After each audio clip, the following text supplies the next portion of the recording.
成本270，保用1年，收费600块。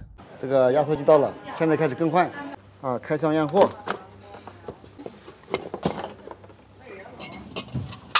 出厂日期是2022年4月份的。我们看到这是原封的，这些都没有动过。我们现在先试机，胶塞的话拔掉。哟，有一股气证明 OK 的啊。没有气的话就比较麻烦了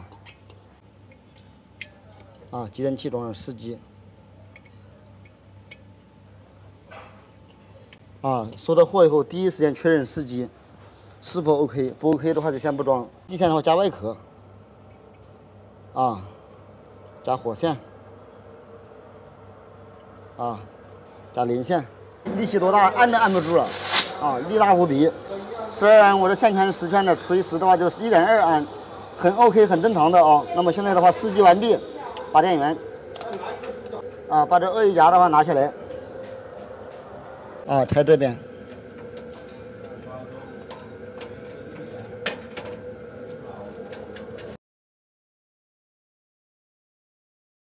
我们把它制冷剂放掉，的话，准备的话把压缩机卸下来，先把藤管割掉。由于现在有气，我就把这里的话先割掉，让排气排得快一点。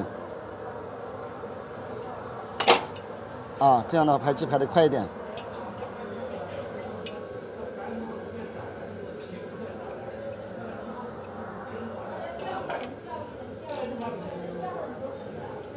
这旧压缩机的话就拿下来了。我们新压缩机装上去，先看这个工艺口，就是针阀，5毛钱的针阀，把它装上去。虽然价格便宜，但是呢用起来还是可以的看这针阀，这个气门芯一定要拿出来，要不然会烧坏。这里的话就塞进去。现在开始焊接，把往上收一点点，往这个地方，对。焊条现在已经缓慢的在融化。摄影师的话，在帮我烧焊，我在放焊条，往下烧。对。现在已经焊接 OK。